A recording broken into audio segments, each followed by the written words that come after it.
Greetings students, once again welcome to another mathematics video from iCampSA. Today we're going to be doing a question paper or a question from a question paper from November 2025, and then the area of focus will be trigonometry. Let me zoom a little bit. So that is the question that we're going to be doing in this video. So we have question 4, and without wasting any more time, let's get to it. So 4.1, we are given that if x is equal to 67.7 degrees and y is equal to 52.3 degrees, calculate the following correct to 2 decimal places.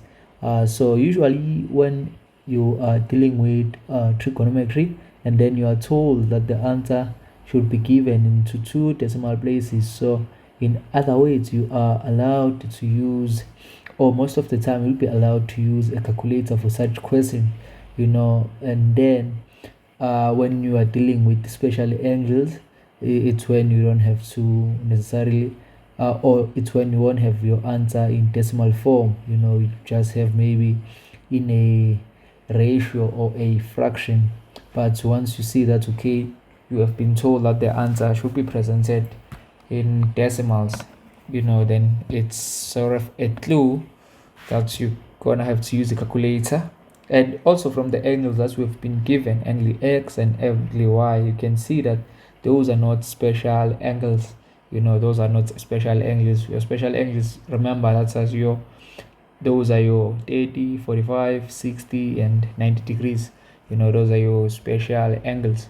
So for 4.1.1, we are going to evaluate sine x over 2, sine x over 2, and we know that x is equal to 67.7, so this will be equal to sine 67.7 degrees over 2.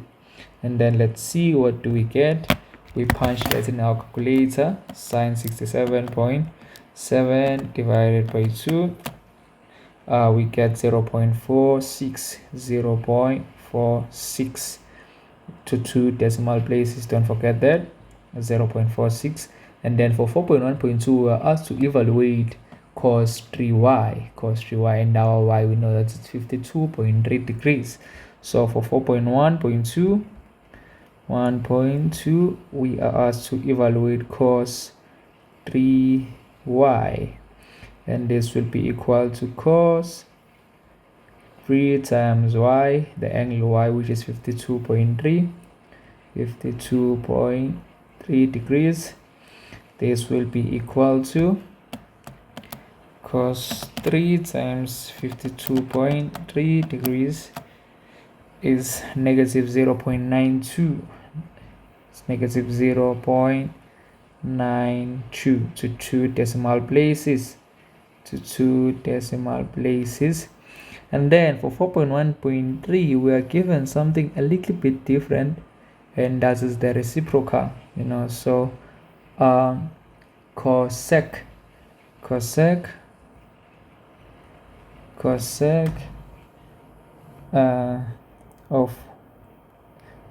of x minus y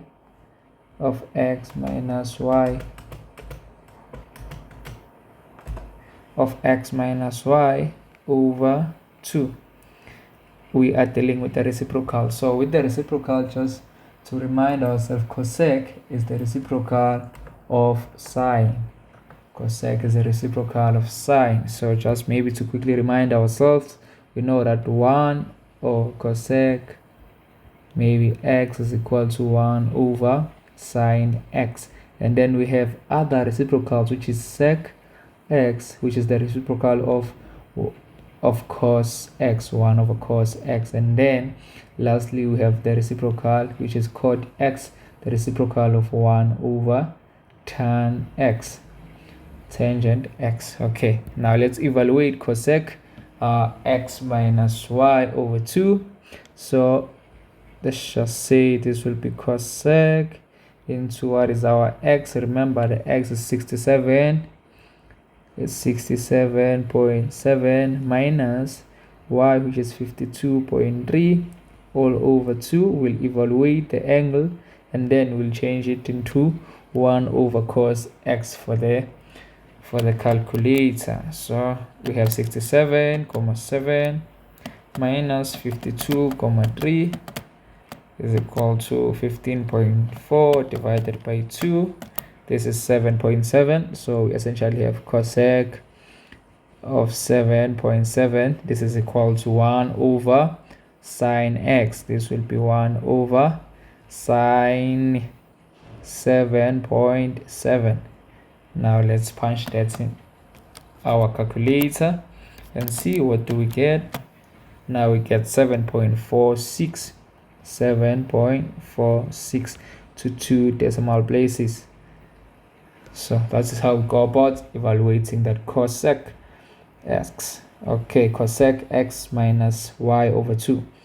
Okay, and then for 4.2, we are asked to solve for theta in the following equation and correct 1 decimal places.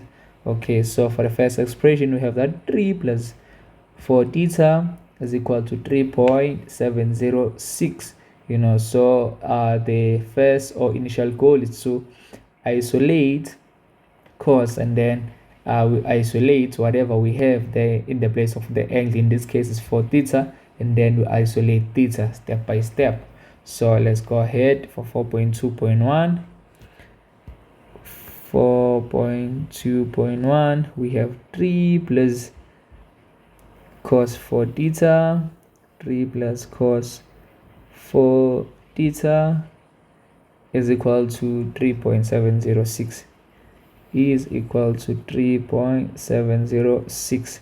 Okay, let's isolate cos 4 theta first by subtracting 3 on both sides. So we'll be left with cos 4 theta is equal to 3.706 minus 3. Therefore, this means we will have cos 4 theta is equal to 0.706.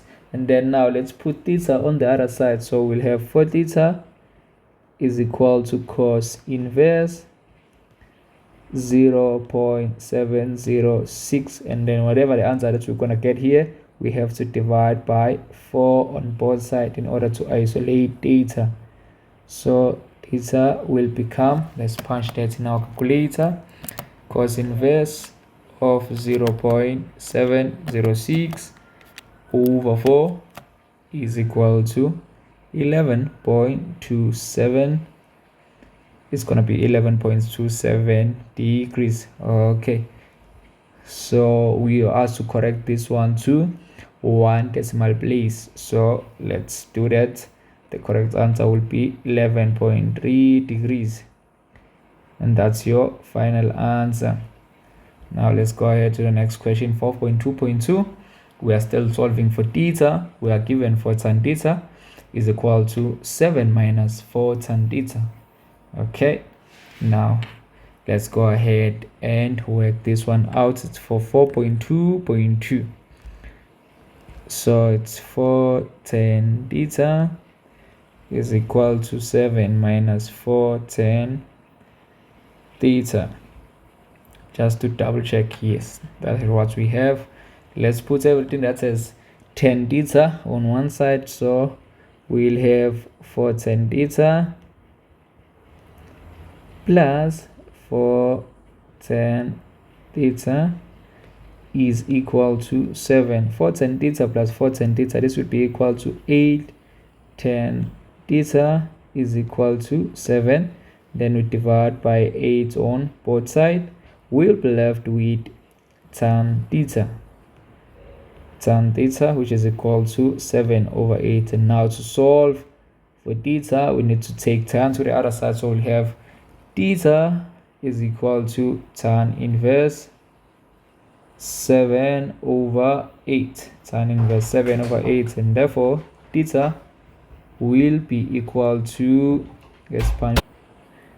And therefore, when we punch that in our calculator, theta will be equal to 41.2 degrees, since we are correcting it to 1 decimal place. Okay, and then from there, let's do 4.3. 4.3 maybe. Let me copy this, and then let's add a page.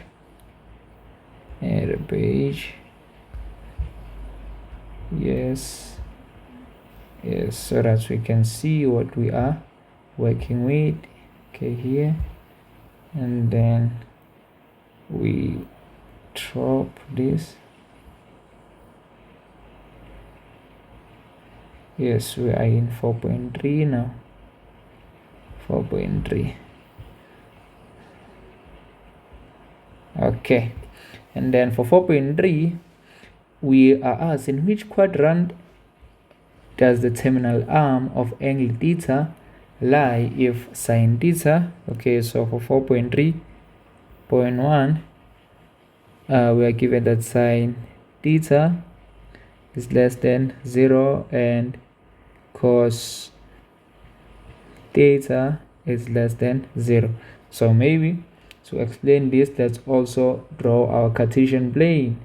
We'll have the x and the y values here, and then remember that the length of the arm is r, or the hypotenuse, if you remember our unit circle, the unit circle. Okay, so what happens here, we know that in other ways they're telling us that the ratio of sine theta is negative if it is less than 0. So y, which is the opposite side, will have negative y over r, the length of the arm. Okay, and then we are also told that cos theta is less than 0, which means the ratio is negative. So we're going to have negative x over r, because x is the adjacent side. Now let's come here and look for errors. And another thing, r is always positive. So r is always positive. So it's another thing to note that. So we have to look for the areas where our y is negative.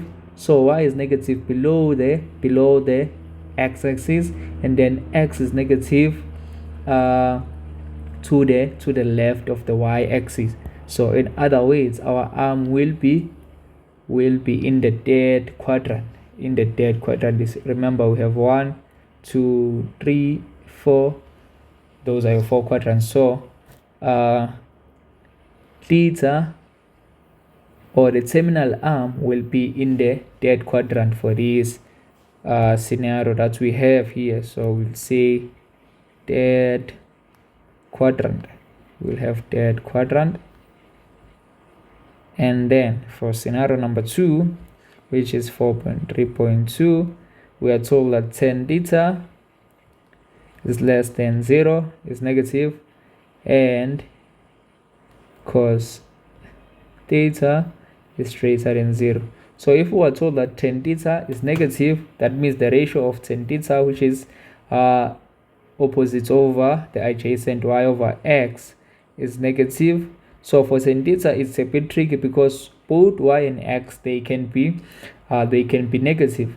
Both the opposite and the adjacent side can be negative. So just put a negative here. But then now let's come to cos. We're told that cos theta is greater than 0. So therefore the ratio of cos theta, which is x over r, is positive. So we know that in this case it is the y value, or the opposite side, that is negative. So we have a negative over a positive x, a negative y over a positive x. So we know that y is negative below the x-axis, and then x is positive to the right of the y-axis. Therefore, in this case, our arm will be in the fourth quadrant, because that's where we have a positive x and a negative y, of which is what we have here. So therefore the answer will be the fourth quadrant. The terminal arm will be in the fourth quadrant. Okay, so yes, that is that for question 4. Thank you for watching this video. I'll see you on the next lesson. Don't forget to subscribe and support our channel, and also look out for us on other social media platforms. Thank you.